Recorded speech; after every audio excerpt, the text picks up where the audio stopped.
See, applied to a pure resistor from here, what we got V0 by R0 and the voltage and current are in same phase. So what basically here is the function of a resistor is same as it behaves in a DC. It is offering opposition to the flow of the current without introducing any change in phase between current and voltage. Now next topic is AC applied to a pure inductor. Okay, here inductor means pure inductor So here is your inductor, here is a AC voltage source, so V is equal to V0 sin omega t, and this inductor is of L. So because of this inductor, what will happen? There will be a back EMF. Okay, so one EMF you are providing, AC alternating voltage you are providing from here, and there, because of self-inductance, there will be a back EMF. So you know that EMF is equal to minus L di by dt. This is the expression. So using Kirchhoff's loop law, the total summation of EMF is equal to 0. So what we get is V0 sin omega t minus L di by dt is equal to 0. Okay, so from here what we get? V0 sin omega t is equal to L di by dt. Okay, so L, if I shift this side, so it will become V0 by L sin omega t is equal to di by dt. So this here we can write as di is equal to dt. If I shift that side, V0 by L sin omega t dt. Now to find current, I just need to integrate both the sides. So integration di is equal to integration V0 by L sin omega t dt. So you see this constant V0 is a peak value which is not changing, so it is a constant. L is an inductance value which is also a constant, so we can take this out. V0 by L integral sin omega t dt. So V0 by L is okay. Sin omega t dt is minus cos omega t by omega. This is the integration of sin omega t dt. So you see here what do we get is I is equal to current I. Okay, I is equal to V0 by L omega. This minus will come and cos omega t. So here this is a constant. This term is a pure constant. I can write it as minus I0 cos omega t is I. So V is equal to V0 sin omega t, I is equal to minus I0 cos omega t. It's a negative term, plus this trigonometric function is different from this, so we cannot compare it. So I need to change this into sin omega t somehow. So for that I can write plus I0 sin omega t minus pi by 2. You know, sin omega t minus pi by 2 is minus cos omega t. So minus cos omega t I have replaced with sin omega t minus pi by 2. So now what we will get is, so now if I write this term here, V0 sin omega t, okay, if on comparing these two, you see this we obtained and this we started with this, sine function positive, there's a difference in the angle. This is omega t minus pi by 2, this is omega t. So here, from here, if I have to draw phasor diagram, you know, or if suppose I have to draw a wave function, so this is time, this is v, this first curve is for v, the other one is minus cos. So for current, if I have to plot, when this is 0, I have to start with minus 1. And when this is maximum, will reach here. When this is 0, will reach here. When this is maximum, will reach here. This is, so will reach here. So this kind of a curve is there for current.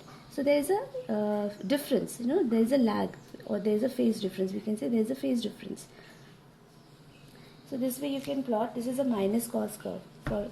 So when we have to plot phasor diagram, so see for this, at an angle omega t, we have to plot V0. So this is V0 at an angle omega t, but this one is omega t minus pi by 2. So how will you plot that angle? Already this is omega t minus pi by 2 means with respect to this, if I draw 90 degree here and in the clockwise direction, then it will be minus pi by 2.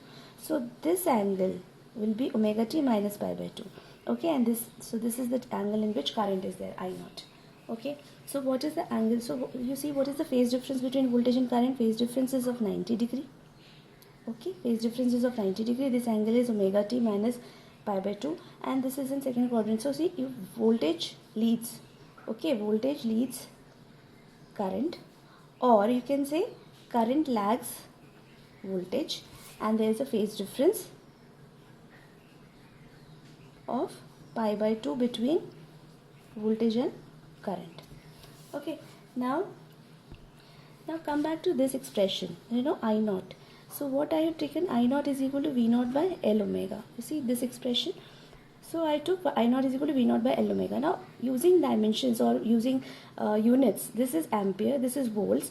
So L omega, if I take this side, V naught by I naught, I am going to get V naught volts, and this is ampere. So this entire thing is in ohms. That means L omega has a unit of ohms. But ohms though is a unit of resistance. So this means this also has a similar unit. Its function is also to oppose the current. It also tries to reduce the current or oppose the current.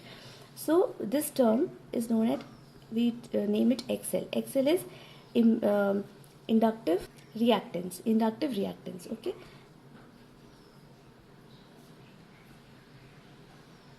Now what exactly is it doing? Their resistor was trying to oppose the current. This is also trying to oppose the current. But the only difference is it is also introducing a phase difference of pi by 2. Okay, it is also introducing a difference of pi by 2 because of this inductor, pure inductor. Current lags behind voltage by an angle of pi by 2.